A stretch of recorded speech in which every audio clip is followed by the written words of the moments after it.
El aroma de las flores marchitas del funeral aún impregnaba cada rincón de mi casa cuando Carmen, mi única hija, decidió mostrarme exactamente quién era realmente. Había sido exactamente una semana desde que habíamos enterrado a Roberto, mi compañero de vida durante 42 años, y yo seguía usando el vestido negro que había comprado especialmente para su funeral, porque no tenía energía para cambiarme de ropa o para fingir que la vida continuaba normalmente. Me encontraba sentada en el sofá de terciopelo azul que Roberto había elegido personalmente hace 15 años, sosteniendo entre mis manos la taza de café que se había enfriado sin que yo me diera cuenta. Las lágrimas habían dejado de fluir hacía 3 días, no porque el dolor hubiera disminuido, sino porque mi cuerpo simplemente se había quedado sin ellas. A los 68 años, después de más de 4 décadas de matrimonio, me sentía como si hubiera perdido no solo a mi esposo, sino a la mitad de mi propia alma. La casa, que una vez había estado llena de risas, conversaciones íntimas y los sonidos reconfortantes de una vida compartida, ahora resonaba con un silencio tan profundo que parecía tener peso físico. Cada habitación contenía recuerdos de Roberto, su sillón favorito donde leía el periódico todas las mañanas, su taza de café con la inscripción «El mejor papá del mundo» que Carmen le había regalado cuando tenía 8 años, sus pantuflas junto a la cama que no había tenido el valor de mover. Carmen había llegado esa tarde con su esposo Héctor, supuestamente para ver cómo estaba aguantando durante mi primera semana de viudez. Tenía 35 años, cabello castaño siempre perfectamente peinado, y esa sonrisa que había heredado de Roberto, pero que durante los últimos años había perdido toda calidez genuina. Llevaba un vestido negro apropiado para el período de luto familiar, pero sus zapatos de tacón alto y su bolso de diseñador sugerían que había venido más como ejecutiva en una reunión de negocios que como hija consolando a su madre doliente. Héctor, su esposo de 5 años, era un hombre de 38 años que trabajaba en bienes raíces y que siempre había tratado las visitas familiares como oportunidades de networking. Había estudiado cada esquina de mi casa durante años, evaluando su valor con la mirada de un tasador profesional, haciendo comentarios casuales sobre el potencial del mercado inmobiliario en mi barrio. «Mamá», había dicho Carmen, sentándose a mi lado en el sofá con un movimiento calculado que me permitía oler su perfume caro. «Héctor y yo hemos estado hablando mucho sobre tu situación durante esta semana tan difícil. Tu situación. Como si mi dolor profundo y mi pérdida devastadora fueran simplemente un problema logístico que necesitaba ser resuelto eficientemente. Sabemos que esto ha sido increíblemente duro para ti», había continuado, poniendo una mano sobre la mía en un gesto que había parecido ensayado.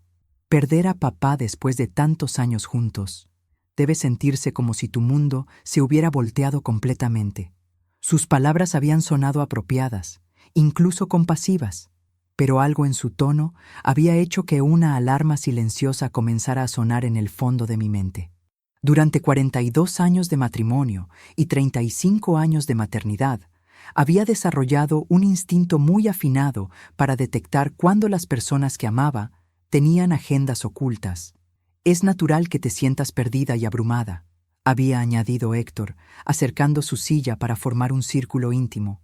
«Manejar finanzas, tomar decisiones importantes sobre la casa, lidiar con todos los aspectos legales de la herencia. Es mucho para cualquier persona, especialmente para alguien en tu estado emocional actual». «Alguien en tu estado emocional actual».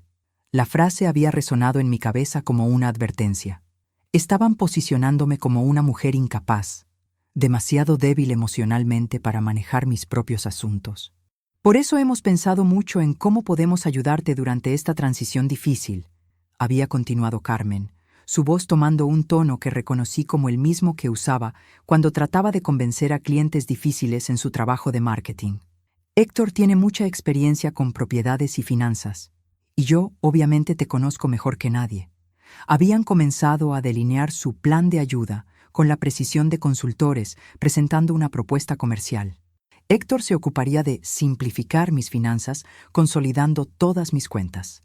Carmen se mudaría temporalmente conmigo para asegurarse de que no estuviera tomando decisiones emocionales impulsivas durante mi periodo de duelo.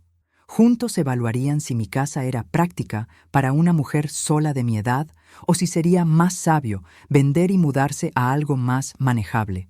Cada sugerencia había sido presentada como un acto de amor filial, pero yo había escuchado las verdaderas intenciones detrás de cada propuesta cuidadosamente formulada.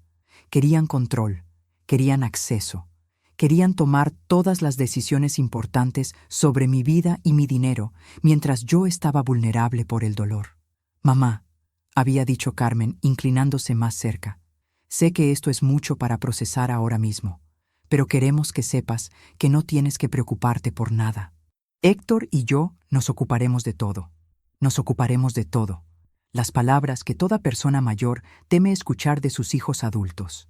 Las palabras que significan que tu autonomía, tu independencia y tu derecho a controlar tu propia vida están a punto de ser transferidos a personas que creen saber mejor que tú lo que necesitas. Pero había sido cuando se preparaban para irse que Carmen había mostrado finalmente su verdadera cara. Héctor ya había salido hacia el auto y Carmen se había acercado a mí para despedirse. Su abrazo había sido perfunctorio, mecánico, sin ninguna de la calidez que debería existir entre madre e hija durante un momento tan vulnerable. Pero entonces, mientras sus brazos estaban alrededor de mí, había puesto su boca cerca de mi oído y había susurrado palabras que me habían helado la sangre. Sería mejor para todos si usted desapareciera. Las palabras habían sido pronunciadas tan suavemente que por un momento pensé que las había imaginado. Pero cuando Carmen se había separado de mí, había visto en sus ojos una frialdad que confirmaba que había escuchado correctamente. Sería mejor para todos si usted desapareciera. No si se mudara a un lugar más pequeño. No si aceptara más ayuda. Desapareciera. Como si mi existencia misma fuera un obstáculo inconveniente para sus planes. «Te amo, mamá», había dicho en voz alta, claramente para que Héctor pudiera escucharla desde el auto. Hablaremos mañana sobre los próximos pasos. Después de que se fueron, me había quedado inmóvil en mi sala durante horas, procesando no solo las palabras que Carmen había susurrado, sino también la realización devastadora de que mi única hija veía mi dolor, mi vulnerabilidad y mi necesidad de apoyo emocional como oportunidades para manipularme. Pero antes de seguir, verifica si ya estás suscrito al canal y escribe en los comentarios ¿desde dónde estás viendo este video? Nos encanta saber hasta dónde llegan nuestras historias. Esa noche, mientras yacía despierta en la cama que había compartido con Roberto durante décadas, había tomado una decisión que cambiaría todo para siempre. Si Carmen creía que sería mejor para todos si yo desapareciera, entonces le daría exactamente lo que había pedido, pero no de la manera que ella esperaba. A las 3 de la madrugada, me levanté y caminé hacia el estudio de Roberto, donde él había manejado nuestras finanzas durante todos los años de nuestro matrimonio. Lo que Carmen no sabía, lo que nadie en mi familia sabía, era que después de la muerte de Roberto, yo había tomado control completo de todas nuestras cuentas bancarias, inversiones y propiedades. Durante las 2 semanas entre la hospitalización final de Roberto y su muerte, él me había transferido meticulosamente todas las contraseñas, números de cuenta y autoridades financieras. Carmen y Héctor habían asumido que yo era simplemente la viuda confundida que necesitaba que otros manejaran sus asuntos, pero en realidad yo tenía control absoluto sobre un patrimonio que era considerablemente más grande de lo que ellos imaginaban. Roberto y yo habíamos sido extraordinariamente frugales durante toda nuestra vida matrimonial.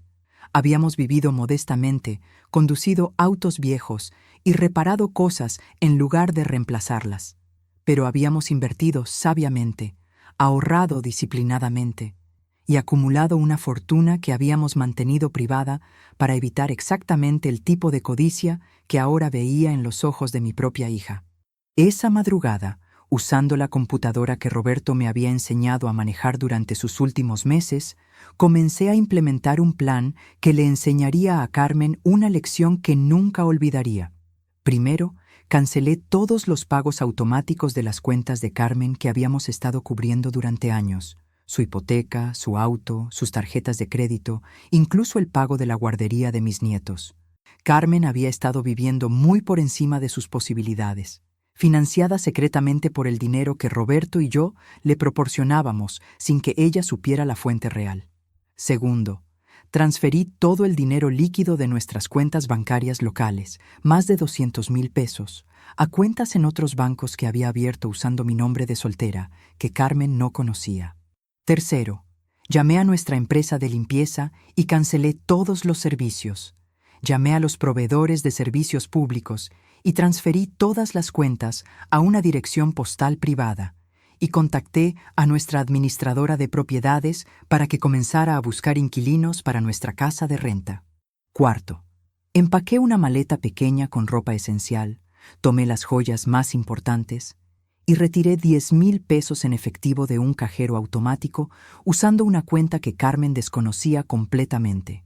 Y finalmente, escribí una nota muy simple en el papel con membrete que Roberto había usado para correspondencia importante. La doblé cuidadosamente, la puse dentro de un sobre y la dejé en el centro de la mesa del comedor, donde Carmen la vería inmediatamente cuando viniera a verificar cómo estaba al día siguiente.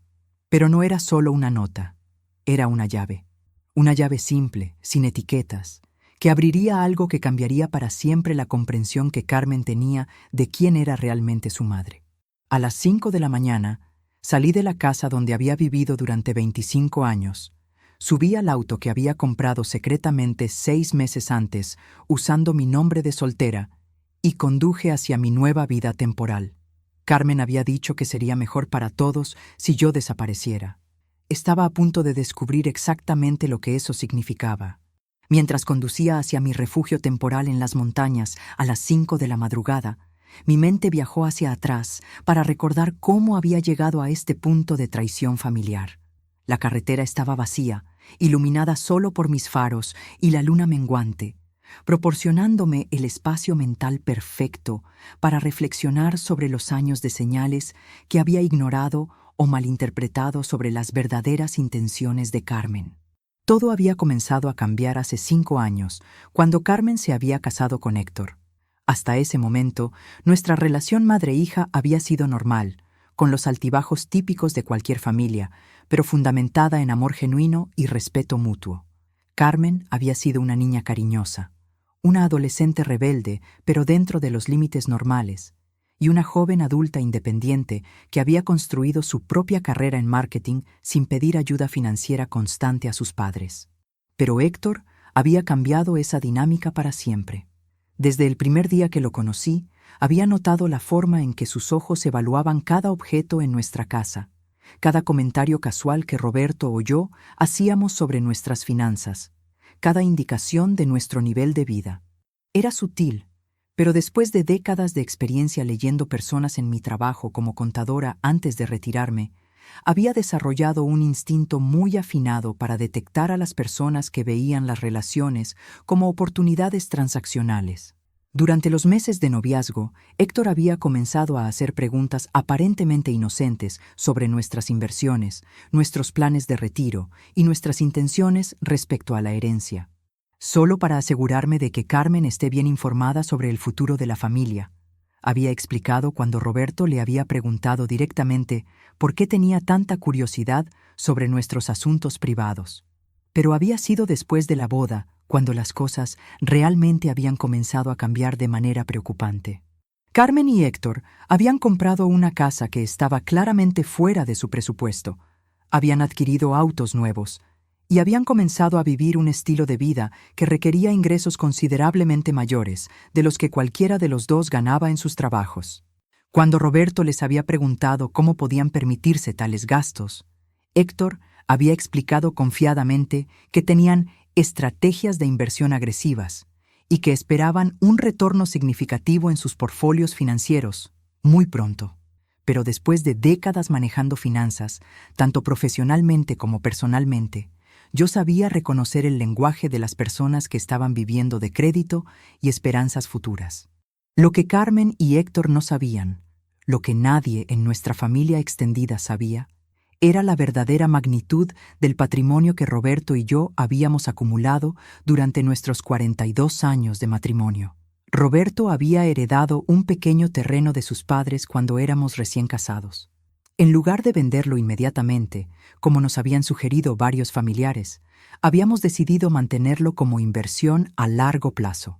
Durante las siguientes 4 décadas, habíamos comprado gradualmente los terrenos adyacentes conforme se volvían disponibles, siempre pagando en efectivo, siempre manteniendo las transacciones discretas. Lo que había comenzado como 5 hectáreas de tierra aparentemente sin valor se había convertido en 30 hectáreas en una zona que gradualmente se había desarrollado como área residencial premium.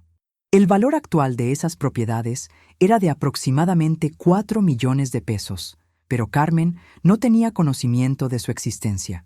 Además de las propiedades, habíamos invertido sistemáticamente en acciones, bonos y certificados de depósito durante décadas.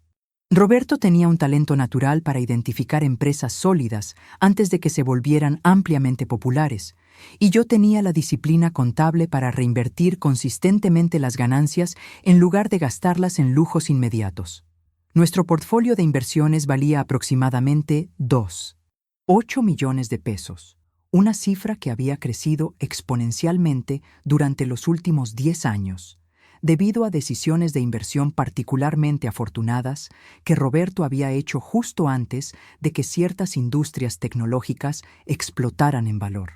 También teníamos cuentas de ahorro en 3 bancos diferentes, cada una con saldos que fluctuaban entre 150,000 y 300,000 pesos, además de cuentas de certificados de depósito que habían estado acumulando interés compuesto durante décadas.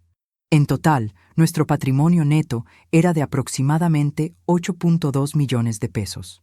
Carmen creía que éramos una pareja de clase media que vivía modestamente de nuestras pensiones y ahorros modestos. Había estimado nuestra herencia potencial en tal vez 500,000 pesos, incluyendo el valor de la casa familiar. Su shock, cuando descubriera la verdad, sería monumental. Pero aún más importante que el dinero, era la forma en que Carmen había comenzado a tratarnos durante los últimos años, especialmente después de que la salud de Roberto había comenzado a declinar. Cuando Roberto había sido diagnosticado con cáncer hace 2 años, Carmen inicialmente había mostrado el tipo de preocupación y apoyo que uno esperaría de una hija amorosa. Había venido al hospital, había hecho preguntas apropiadas a los médicos y había ofrecido ayuda práctica con las tareas domésticas que se habían vuelto difíciles para mí mientras cuidaba de Roberto. Pero gradualmente, su ayuda había comenzado a incluir sugerencias sobre cómo simplificar nuestras finanzas, para que fuera más fácil para mamá manejarlas cuando papá ya no estuviera. Héctor había ofrecido revisar nuestras inversiones para asegurar que estuviéramos optimizados para las necesidades de una viuda. Sus ofertas habían sido presentadas como actos de amor filial, pero yo había comenzado a notar que sus preguntas siempre se centraban en obtener información sobre nuestros activos, nunca en proporcionar apoyo emocional genuino durante un periodo tan difícil. Durante los últimos 6 meses de vida de Roberto, Carmen había comenzado a hacer comentarios casuales sobre lo grande y solitaria que sería nuestra casa después de su muerte, y lo práctico que sería para mí mudarme a algo más manejable donde ella pudiera estar más cerca para ayudarme. Cuando Roberto finalmente murió después de una batalla valiente pero perdida contra el cáncer, Carmen había estado presente en el hospital. Había llorado lágrimas que parecían genuinas, había abrazado conmigo y había dicho todas las palabras apropiadas sobre lo maravilloso que había sido su padre y lo mucho que todos lo extrañaríamos. Pero apenas 3 días después del funeral, había comenzado las conversaciones sobre los próximos pasos prácticos. ¿Había actualizado mi testamento? ¿Tenía todas las contraseñas para las cuentas bancarias? ¿Necesitaba ayuda organizando los documentos financieros importantes? Y luego, una semana después del entierro, había venido esa visita con Héctor donde habían presentado su plan completo para ayudarme, asumiendo control total sobre mi vida.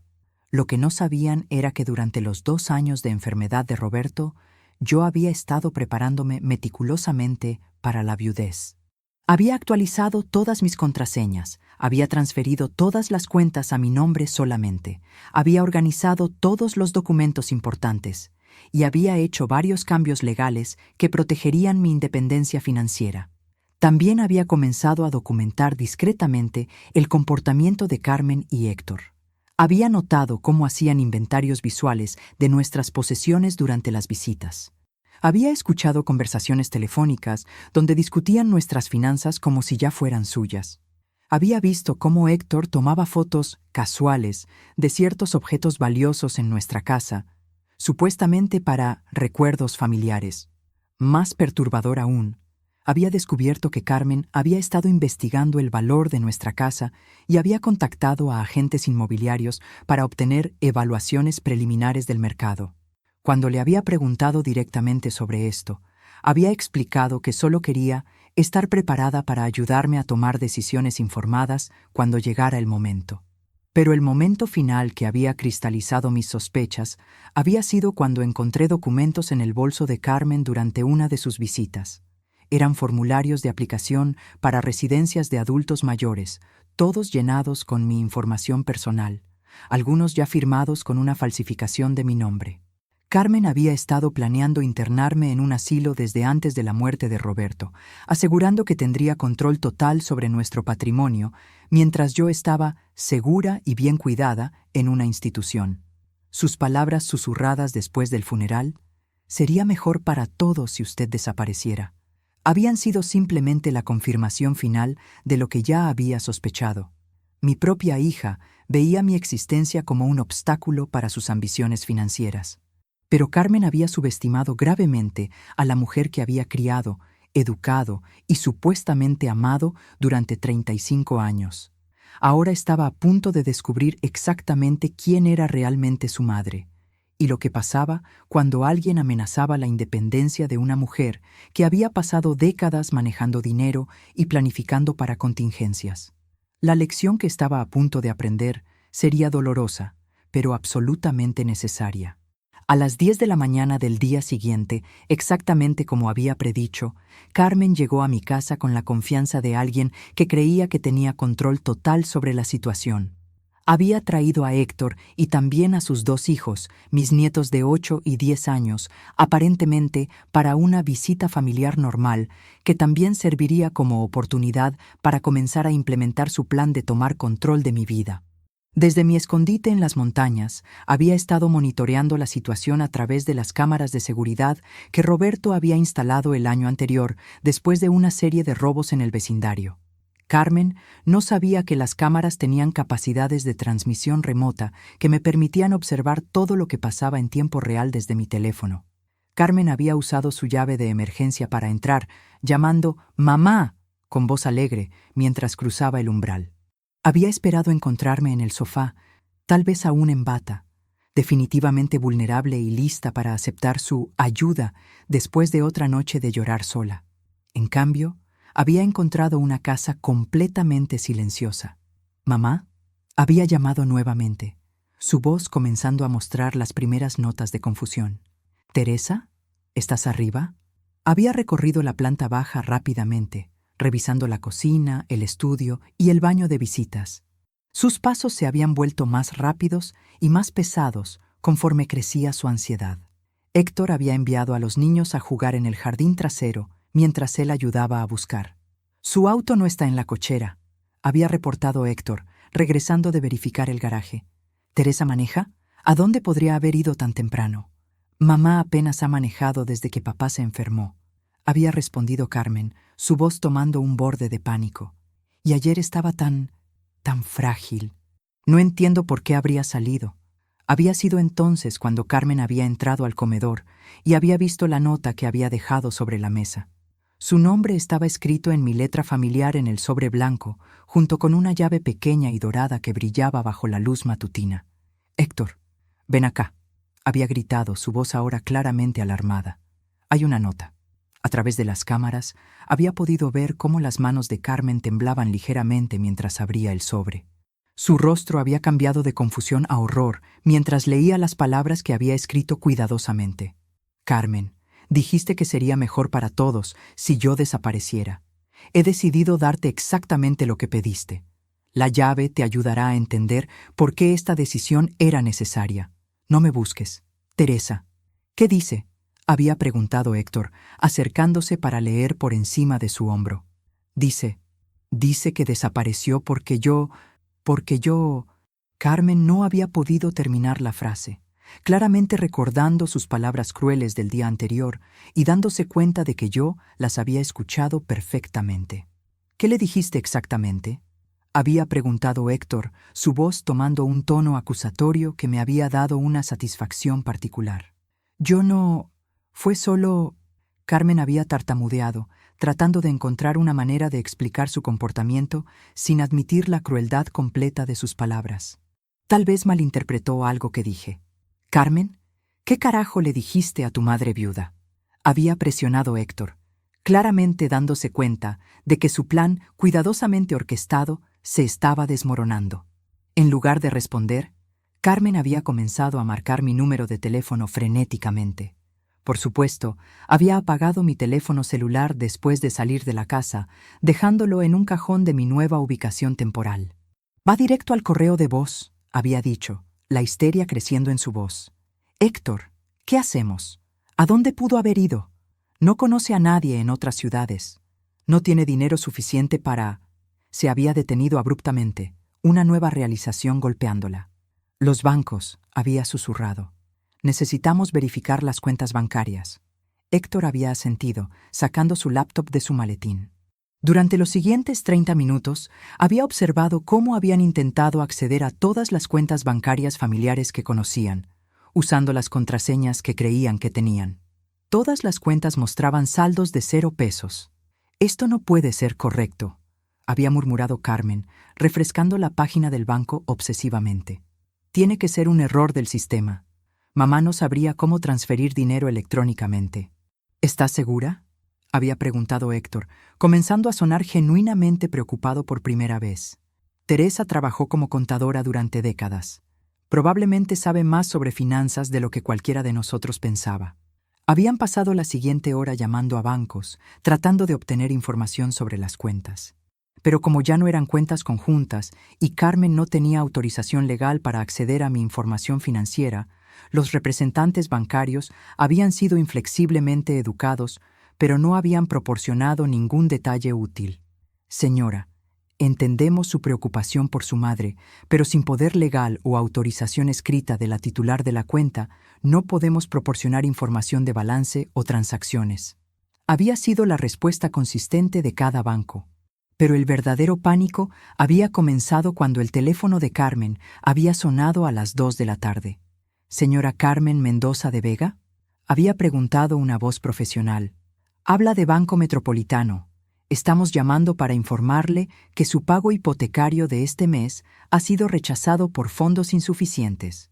Su cuenta muestra un saldo de 43 pesos, pero el pago requerido es de 18.500 pesos». Carmen se había puesto completamente pálida. «Eso es imposible», había tartamudeado. «El pago se hace automáticamente desde la cuenta de mi madre todos los meses. Ha estado funcionando perfectamente durante 3 años. Señora, nuestros registros muestran que los pagos automáticos de la cuenta externa, terminando en 7M423, fueron cancelados anoche a las 3:47 am. ¿Le gustaría establecer un nuevo método de pago?». Carmen había colgado sin responder, mirando a Héctor con terror creciente. «Mamá canceló todos los pagos automáticos», había susurrado. «Héctor, ¿cómo vamos a hacer el pago de la hipoteca? ¿Cómo vamos a pagar el auto? ¿Las tarjetas de crédito?». Durante la siguiente hora, habían recibido llamadas similares de múltiples instituciones financieras. El pago del auto de Héctor había sido rechazado. Los pagos mínimos de sus 4 tarjetas de crédito habían sido rechazados. Incluso el pago de la guardería de los niños había sido rechazado. «¿Cuánto dinero tenemos en nuestras propias cuentas?», había preguntado Carmen, comenzando a hiperventilar. Héctor había verificado sus cuentas bancarias personales en su teléfono, su rostro volviéndose cenizo conforme veía los números. 400 pesos en cheques, 1.200 en ahorros, había reportado. Carmen, sin los pagos de tu madre, no podemos cubrir ni siquiera la mitad de nuestros gastos mensuales. La realización había golpeado a ambos simultáneamente. Habían estado viviendo completamente fuera de sus medios, financiados secretamente por dinero que yo había estado proporcionando sin su conocimiento consciente, dinero que habían asumido que siempre estaría disponible. ¿Por cuánto tiempo hemos estado viviendo del dinero de mamá?, había preguntado Carmen, su voz apenas un susurro. Desde que compramos la casa, había admitido Héctor. Tal vez antes. Carmen, tu madre ha estado subsidiando nuestro estilo de vida durante años, y nosotros nunca realmente lo discutimos abiertamente. ¿Qué vamos a hacer?, había llorado Carmen. Si no podemos hacer los pagos este mes, van a comenzar los procedimientos de ejecución hipotecaria.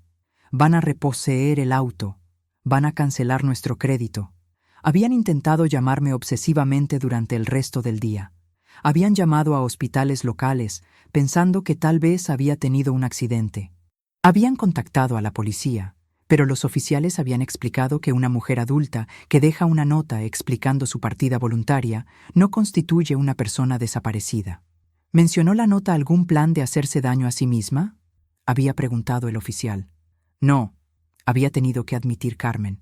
Solo dijo que había decidido desaparecer. Entonces no hay evidencia de actividad criminal o peligro inmediato, había concluido el oficial. Lo siento, pero no podemos iniciar una búsqueda oficial. Conforme la tarde se había convertido en noche, Carmen y Héctor habían tenido que enfrentar la realidad de que no solo había desaparecido, sino que había tomado control total de mis finanzas, dejándolos en una situación económica desesperada, casi de la noche a la mañana.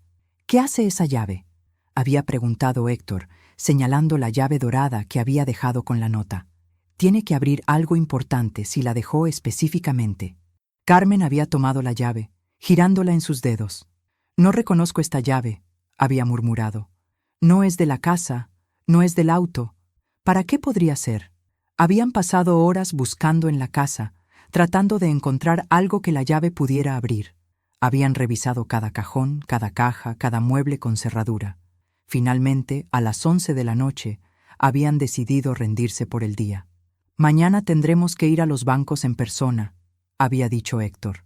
Tal vez si explicamos la situación, si mostramos que somos familia. Héctor, mamá nos cortó completamente, había respondido Carmen, finalmente enfrentando la realidad completa de lo que había pasado. No fue un accidente, no fue porque estaba confundida por el dolor.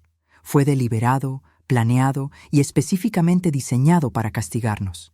¿Castigarnos por qué?, había preguntado Héctor, aunque su tono sugería que ya sabía la respuesta. Carmen había permanecido en silencio durante un largo momento antes de finalmente admitir la verdad. Le dije que sería mejor para todos si desapareciera, había susurrado. Lo dije exactamente ayer, justo antes de que nos fuéramos. El silencio que había seguido había sido desolador. Mi plan estaba funcionando perfectamente. 3 días después de mi desaparición, Carmen había llegado al punto de desesperación total. Las llamadas de los acreedores habían comenzado a llegar con regularidad militar. Cada mañana a las 8, cada tarde a las 3 y cada noche a las 7. Su buzón de voz estaba saturado con mensajes de instituciones financieras informando sobre pagos vencidos, amenazas de suspensión de servicios y avisos de procedimientos de cobranza. Desde mi refugio en las montañas, había estado observando a través de las cámaras de seguridad cómo Carmen y Héctor se habían vuelto cada vez más frenéticos en sus búsquedas por la casa. Habían revisado cada rincón múltiples veces, buscando cualquier pista sobre mi paradero o sobre lo que la llave misteriosa podría abrir. Había sido particularmente satisfactorio ver cómo habían comenzado a pelearse entre ellos. El estrés financiero había expuesto grietas en su matrimonio que habían estado ocultas bajo la superficie de su estilo de vida artificialmente cómodo.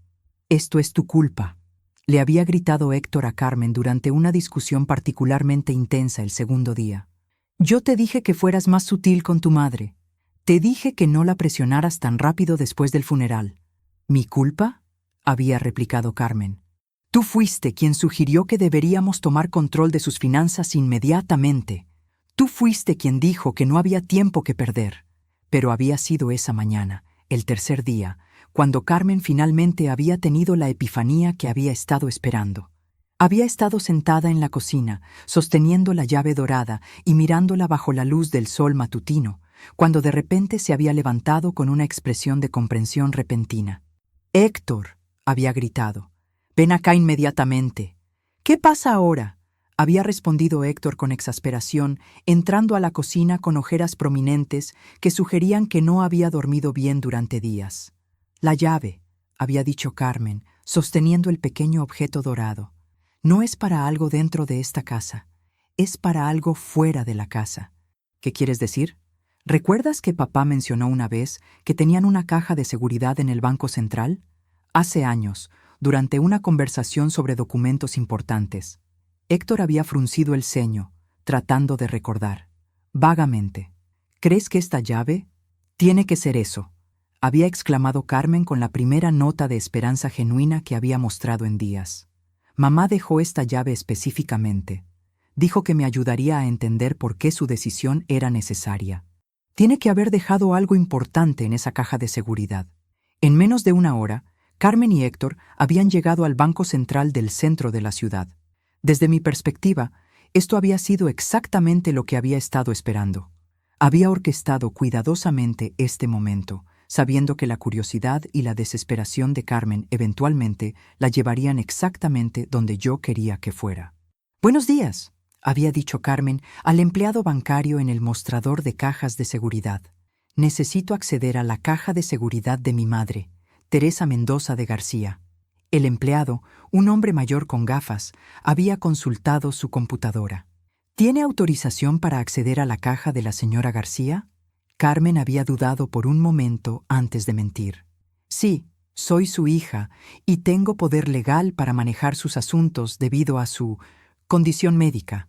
«Necesitaré ver documentación oficial de ese poder legal», había respondido el empleado profesionalmente. «Los documentos están siendo procesados», había tartamudeado Carmen. «Pero tengo la llave y puedo proporcionarle identificación que demuestra que soy su hija». El empleado había negado con la cabeza. «Lo siento, señora, pero sin documentación oficial de poder legal no puedo permitirle acceso a la caja de seguridad de otra persona». Carmen había estado a punto de discutir cuando otra empleada, una mujer más joven, se había acercado.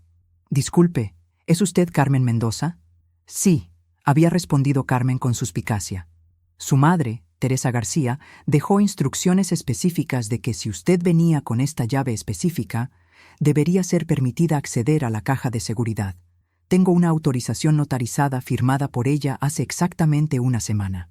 Carmen había intercambiado una mirada de sorpresa con Héctor.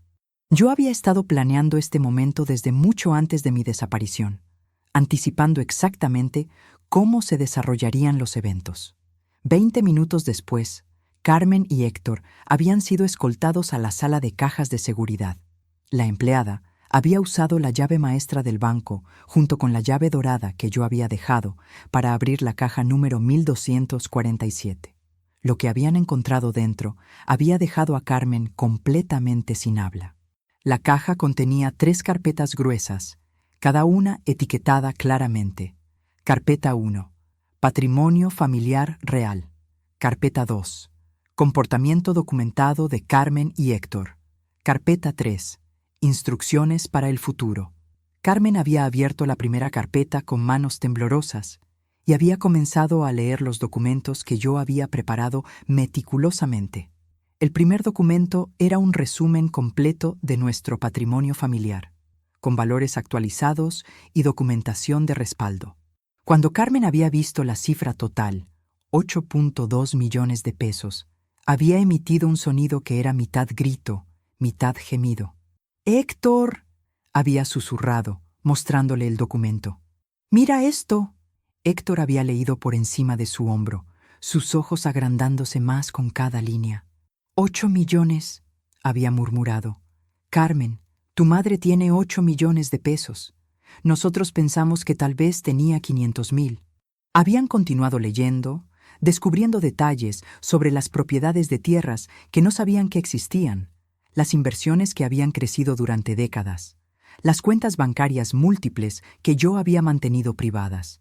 Pero había sido cuando Carmen había abierto la segunda carpeta que el verdadero impacto de mi planificación se había vuelto claro. La carpeta contenía fotografías, grabaciones transcritas y documentos que yo había estado compilando secretamente durante los últimos 2 años. Había fotos de Héctor tomando fotografías de nuestros objetos valiosos durante visitas familiares. Había transcripciones de conversaciones telefónicas donde Carmen discutía nuestras finanzas como si ya fueran suyas. Había copias de los formularios de asilo que Carmen había llenado sin mi conocimiento. Pero lo más devastador de todo habían sido las páginas finales de la carpeta. Un registro detallado de cada comentario cruel, cada manipulación sutil y cada indicación de que Carmen y Héctor veían mi vejez y mi vulnerabilidad después de la muerte de Roberto como oportunidades para tomar control de mi vida. Había incluido una transcripción completa de nuestra conversación del día después del funeral, incluyendo las palabras exactas que Carmen había susurrado en mi oído.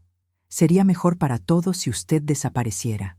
«Dios mío», había murmurado Carmen, leyendo su propia crueldad documentada en letra impresa. Mamá había estado grabando nuestras conversaciones. Había estado documentando todo lo que decíamos y hacíamos. Durante 2 años, había agregado Héctor, revisando las fechas en los documentos. Teresa había estado recopilando evidencia durante 2 años completos, pero había sido la tercera carpeta la que había contenido la información más impactante de todas. La carpeta contenía una carta personal de 5 páginas dirigida específicamente a Carmen, escrita en mi letra cuidadosa. También contenía documentos legales que había preparado con mi abogada durante las semanas después de la muerte de Roberto. Carmen había comenzado a leer la carta en voz alta, su voz quebrándose con cada párrafo. «Mi querida Carmen, si estás leyendo esto, significa que has tomado las decisiones exactas que esperaba que tomarías. Has demostrado que veías la muerte de tu padre y mi dolor subsecuente no como una tragedia familiar que requería compasión, sino como una oportunidad para tomar control de mi vida y mi dinero. Durante 2 años, desde que tu padre fue diagnosticado con cáncer, he estado documentando cuidadosamente tu comportamiento y el de Héctor. He grabado conversaciones, he fotografiado evidencia y he consultado con expertos legales sobre las señales de abuso financiero de adultos mayores. Lo que descubrí fue que mi propia hija había estado planeando sistemáticamente despojarme de mi independencia, internarme en una institución contra mi voluntad y tomar control total de un patrimonio que había subestimado groseramente. Carmen había tenido que detenerse para llorar, pero había continuado leyendo. Cuando me dijiste que sería mejor para todos si yo desapareciera, simplemente confirmaste lo que ya sabía, que me veías como un obstáculo para tus ambiciones financieras, no como tu madre que necesitaba amor y apoyo durante el periodo más difícil de su vida. La carta continuaba explicando exactamente por qué había tomado la decisión de desaparecer y cómo había orquestado cada aspecto de su plan para enseñarle una lección que nunca olvidaría. Pero había sido el último párrafo de la carta el que había destruido completamente a Carmen. Ahora sabes la verdad sobre nuestra situación financiera real. Sabes que podrías haber tenido una vida cómoda y segura si me hubieras tratado con respeto y amor. En cambio, elegiste la codicia y la manipulación. Como resultado, has perdido no solo acceso a la herencia que creías que era tuya por derecho, sino también a la madre que te habría dado cualquier cosa si simplemente me hubieras pedido con amor en lugar de tratar de robar con engaño. Carmen había colapsado completamente, sollozando sobre la mesa de la sala de cajas de seguridad, pero aún no había visto todos los documentos legales. Los papeles finales en la carpeta mostraban que había actualizado completamente mi testamento, establecido un fideicomiso irrevocable y hecho arreglos legales que garantizaban que Carmen nunca podría tomar control de mi patrimonio, sin importar las circunstancias. Mi lección estaba completa, pero la historia aún no había terminado. Exactamente 3 meses después de mi desaparición, llegué a la casa que había sido mi hogar durante 25 años, conduciendo un automóvil nuevo que Carmen nunca había visto. Era un elegante sedán plateado que había comprado con dinero de una de mis cuentas secretas, y lo estacioné deliberadamente en la entrada donde sería imposible ignorarlo. Durante estos 3 meses, había estado observando a distancia cómo Carmen y Héctor luchaban con las consecuencias de sus acciones. A través de mis contactos bancarios y legales, sabía que habían perdido su casa por ejecución hipotecaria, que el auto de Héctor había sido reposeído, y que habían tenido que mudarse a un pequeño apartamento rentado que costaba la mitad de lo que habían estado pagando por su casa anterior. También sabía que Carmen había estado llamando obsesivamente a hospitales, morgues y refugios de adultos mayores en 3 estados diferentes, buscando cualquier rastro de mi paradero.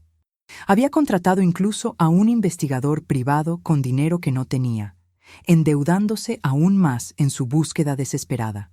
Pero lo más satisfactorio de todo había sido saber que Carmen había tenido que enfrentar a sus hijos, mis nietos de 8 y 10 años, y explicar por qué la abuela había desaparecido, por qué habían tenido que mudarse, y por qué ya no podían permitirse las actividades extracurriculares y los juguetes que habían dado por sentado. Ahora había llegado el momento para la confrontación final. Toqué el timbre de mi propia casa a las 10 de la mañana de un sábado, sabiendo que Carmen y Héctor estarían allí para recoger las últimas pertenencias que habían dejado cuando fueron obligados a mudarse precipitadamente. Carmen abrió la puerta, y la transformación en su apariencia fue inmediatamente evidente. Había perdido peso considerablemente, tenía ojeras prominentes que sugerían meses de insomnio, y su cabello, una vez perfectamente mantenido, ahora mostraba canas que había dejado de teñir por razones económicas. Cuando me vio parada en el umbral, su rostro pasó por una serie de expresiones: shock, alivio, terror y finalmente algo que parecía ser vergüenza genuina. «Mamá», susurró, su voz quebrándose inmediatamente. ¿Dónde has estado?»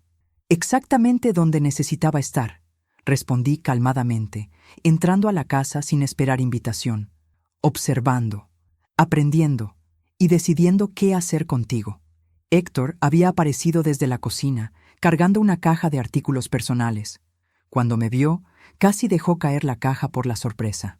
«Teresa», murmuró, «hemos estado buscándote por todas partes. Estábamos tan preocupados. Pensamos que tal vez habías...» «¿Que tal vez había qué?», lo interrumpí. ¿Que había muerto convenientemente, resolviendo todos sus problemas financieros? El silencio que siguió fue tan denso que se podía cortar con un cuchillo. Carmen había comenzado a llorar silenciosamente, pero no eran las lágrimas manipuladoras que había visto durante años. Eran lágrimas de remordimiento genuino mezclado con desesperación. «Mamá, por favor», dijo Carmen acercándose lentamente. «Sé que dije cosas terribles. Sé que actuamos mal, pero hemos aprendido. Estos 3 meses han sido un infierno». «¿Un infierno?», repetí, caminando hacia el sofá que aún recordaba perfectamente. «Carmen, tú creaste este infierno con tus propias decisiones. Tú elegiste ver la muerte de tu padre como una oportunidad comercial. Tú elegiste ver mi dolor como una debilidad que podías explotar. Me senté en mi sillón favorito, el mismo donde había estado sentada cuando Roberto murió, y miré directamente a mi hija. Dime exactamente lo que aprendiste durante estos 3 meses». Carmen se desplomó en el sofá opuesto, secándose las lágrimas con manos que temblaban visiblemente. «Aprendí que habíamos estado viviendo completamente de tu generosidad sin siquiera darnos cuenta. Aprendí que somos terribles personas que tomaron ventaja de su propia familia. Aprendí que perdí a mi madre por codicia estúpida». «¿Y tú, Héctor?», pregunté, girándome hacia mi yerno. «¿Qué aprendiste?». Héctor había dejado la caja en el suelo y se había sentado pesadamente en una silla. «Aprendí que manipulé a mi esposa para que traicionara a su propia madre», admitió, su voz apenas audible. «Aprendí que construimos nuestro estilo de vida sobre mentiras y expectativas no realistas. Y aprendí que cuando tratas a las personas como objetos, eventualmente ellas se van». Sus respuestas eran mejores de lo que había esperado, pero aún no había terminado con ellos. «¿Saben cuánto dinero han perdido por sus acciones?», pregunté. Carmen negó con la cabeza, claramente temiendo la respuesta. Cuando leíste los documentos en la caja de seguridad, descubriste que nuestro patrimonio familiar vale 8.2 millones de pesos, continué. Como mi única hija, habrías heredado todo eso eventualmente. Pero más importante aún, si simplemente me hubieran pedido ayuda con respeto y amor, yo habría estado feliz de ayudar con sus gastos, de pagar por la educación de mis nietos, incluso de comprarles una casa más grande si eso los habría hecho felices. Carmen había comenzado a sollozar más intensamente, claramente calculando mentalmente todo lo que habían perdido. En cambio, continué implacablemente, eligieron la manipulación y el engaño. Eligieron ver a una mujer de 68 años en duelo como un problema que resolver en lugar de una madre que necesitaba amor. «Mamá, por favor», rogó Carmen, «dinos qué podemos hacer para arreglar esto. Dinos cómo podemos recuperar tu confianza. Haremos cualquier cosa». «¿Cualquier cosa?», pregunté. «¿Incluyendo aceptar las consecuencias completas de sus acciones?». Ambos asintieron desesperadamente. «Muy bien. Entonces esto es lo que va a pasar», anuncié, sacando documentos legales de mi bolso. «Primero, nunca van a tener acceso a mi patrimonio principal. He establecido un fideicomiso irrevocable que dona 7.8 millones de pesos a organizaciones benéficas que protegen a adultos mayores del abuso familiar». Carmen emitió un sonido que era mitad gemido, mitad grito ahogado. «Segundo, los 400,000 pesos restantes están establecidos en un fondo educativo para mis nietos que no pueden ser tocados por ustedes bajo ninguna circunstancia hasta que ellos cumplan 18 años. «Pero mamá», interrumpió Carmen, «¿cómo vamos a vivir? ¿Cómo vamos a mantener a los niños?» «De la misma manera que millones de familias mantienen a sus hijos», respondí secamente. «Trabajando, viviendo dentro de sus medios. Siendo adultos responsables en lugar de niños codiciosos esperando una herencia». Héctor había puesto su cabeza entre sus manos. «Teresa, entendemos que merecemos ser castigados, pero los niños, tus nietos, ellos no hicieron nada malo». «Tienes razón», acepté. «Los niños son inocentes en esto. Por eso he establecido un fondo separado que pagará por su educación, sus gastos médicos y otras necesidades esenciales. Pero ese dinero nunca pasará por sus manos. Será administrado por un fideicomisario independiente que se asegurará de que llegue directamente a los niños». «¿Y nosotros?», preguntó Carmen, con voz apenas audible. «¿Hay alguna manera de que puedas perdonarnos algún día?» Me levanté del sillón y caminé hacia la ventana que daba al jardín que Roberto había cuidado con tanto amor. «Carmen, durante 35 años te di todo mi amor incondicional. Te crié, te eduqué, te apoyé en cada decisión importante de tu vida. Cuando te casaste con Héctor, lo acogí en nuestra familia como al hijo que nunca tuve. Cuando nacieron mis nietos, los adoré como solo una abuela puede hacer. Me giré para enfrentarlos directamente. Pero cuando tu padre murió y yo estaba en el momento más vulnerable de mi vida, ustedes vieron una oportunidad en lugar de una responsabilidad. Me trataron como un obstáculo en lugar de como una persona que merecía compasión». «Lo sabemos», lloró Carmen. «Lo sabemos y lo lamentamos más de lo que puedes imaginar. El lamento es un buen comienzo», admití. «Pero el perdón no es algo que se puede pedir. Es algo que se gana a través de acciones consistentes durante tiempo». Regresé a mi sillón y saqué un documento final de mi bolso. «Este es un acuerdo que he preparado con mi abogada. Si lo firman, establece las condiciones bajo las cuales podríamos intentar reconstruir algún tipo de relación familiar en el futuro». Carmen prácticamente se lanzó hacia el documento, leyendo ávidamente. «¿Qué dice?», preguntó Héctor. «Dice que tienen que demostrar durante 5 años que pueden mantener a sus hijos y vivir de manera responsable sin mi ayuda financiera. Tienen que asistir a terapia familiar para abordar los problemas subyacentes que llevaron a este comportamiento. Y tienen que hacer 200 horas de servicio comunitario anuales trabajando con adultos mayores».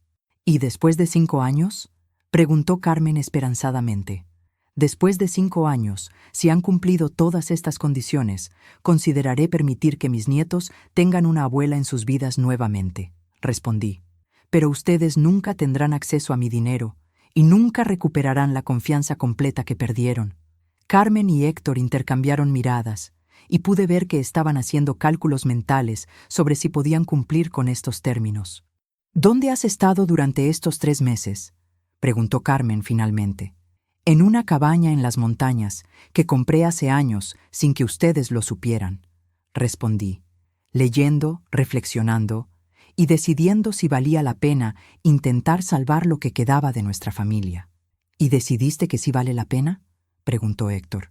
«Decidí que mis nietos merecen tener una abuela que los ame incondicionalmente», respondí. «Y que ustedes merecen la oportunidad de demostrar que pueden ser mejores personas de lo que mostraron durante la crisis». Carmen firmó el acuerdo inmediatamente, seguida por Héctor.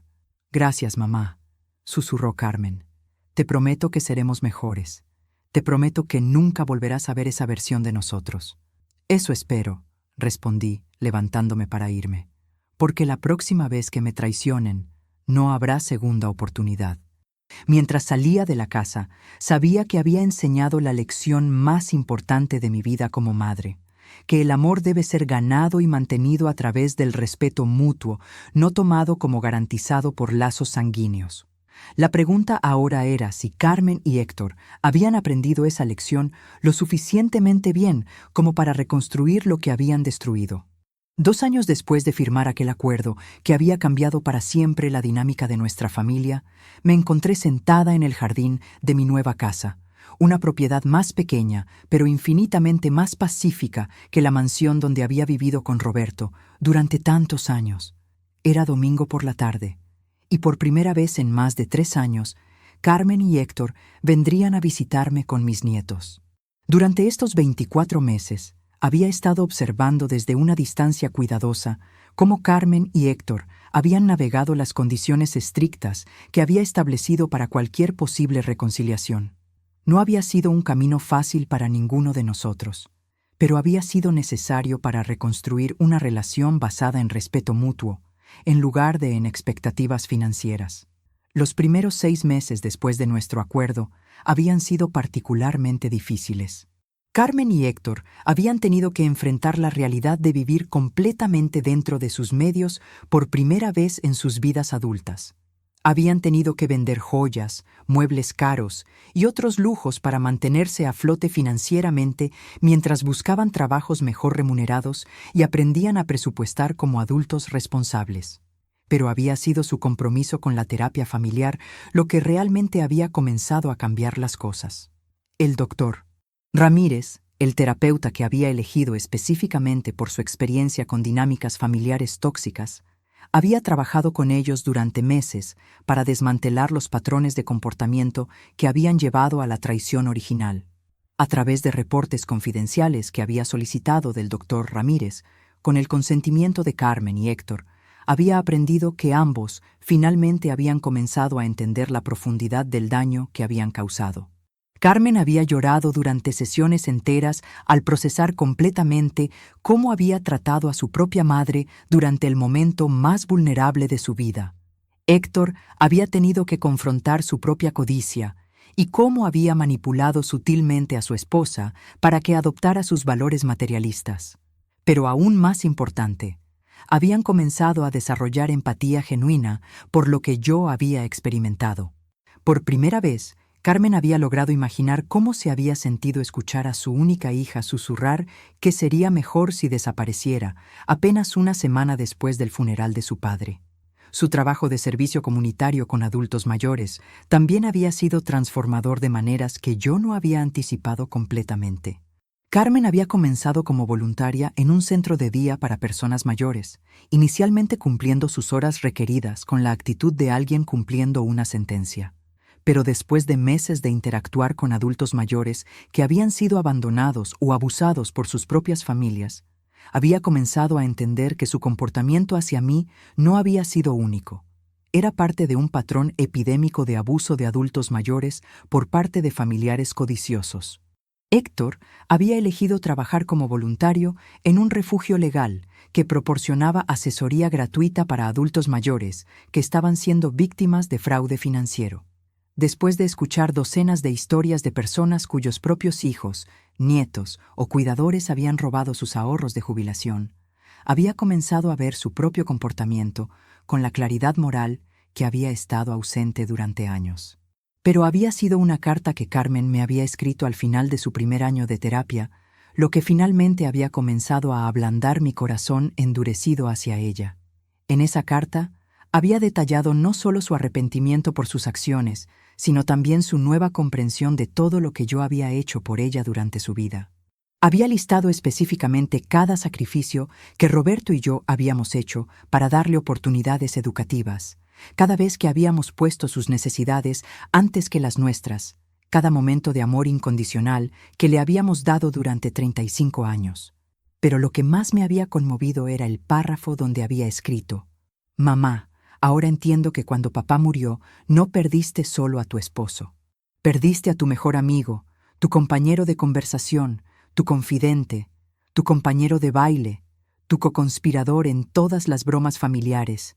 Perdiste al único testigo adulto de mi infancia, la única persona que compartía todos tus recuerdos de criarme.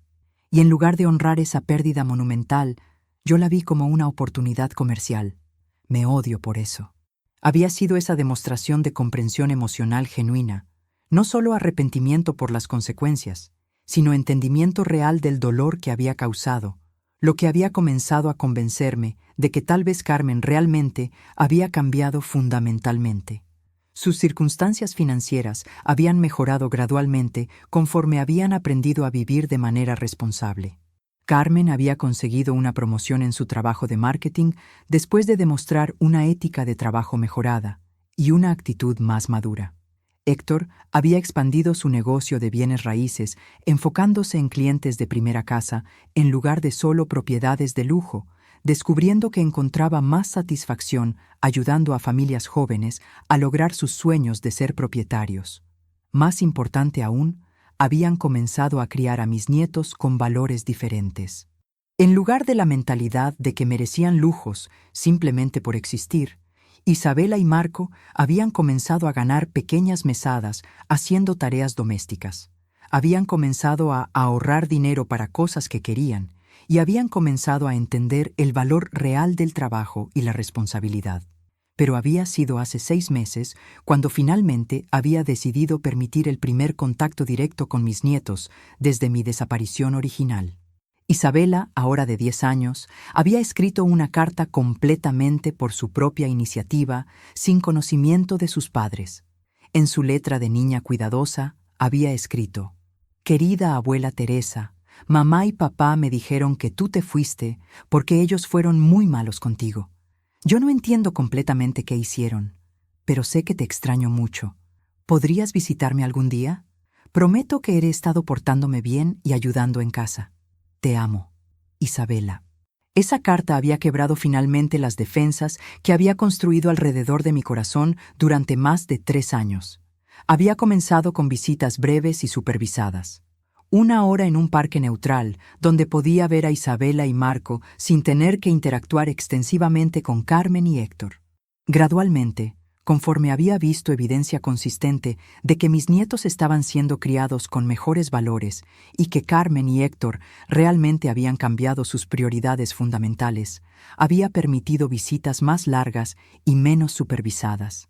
Y ahora, después de 2 años completos de evidencia consistente de cambio genuino, había acordado permitir que vinieran a mi nueva casa para una cena familiar real.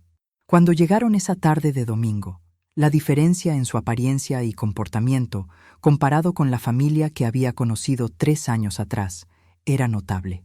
Carmen había mantenido un peso saludable, había desarrollado una confianza más madura y tenía en sus ojos una paz que no había visto durante años.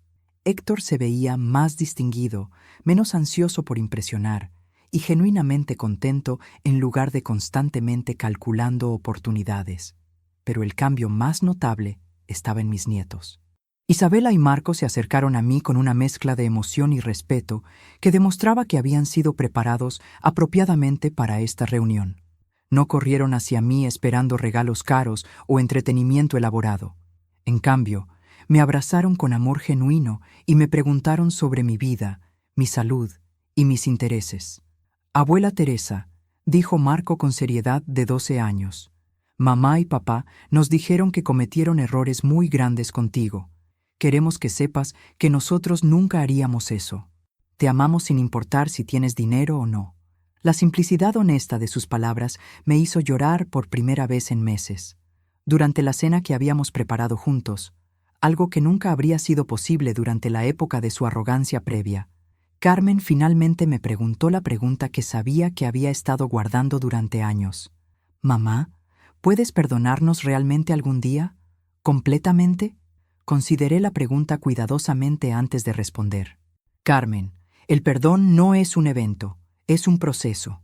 Durante estos 2 años, ustedes han demostrado consistentemente que han cambiado no solo su comportamiento, sino sus valores fundamentales.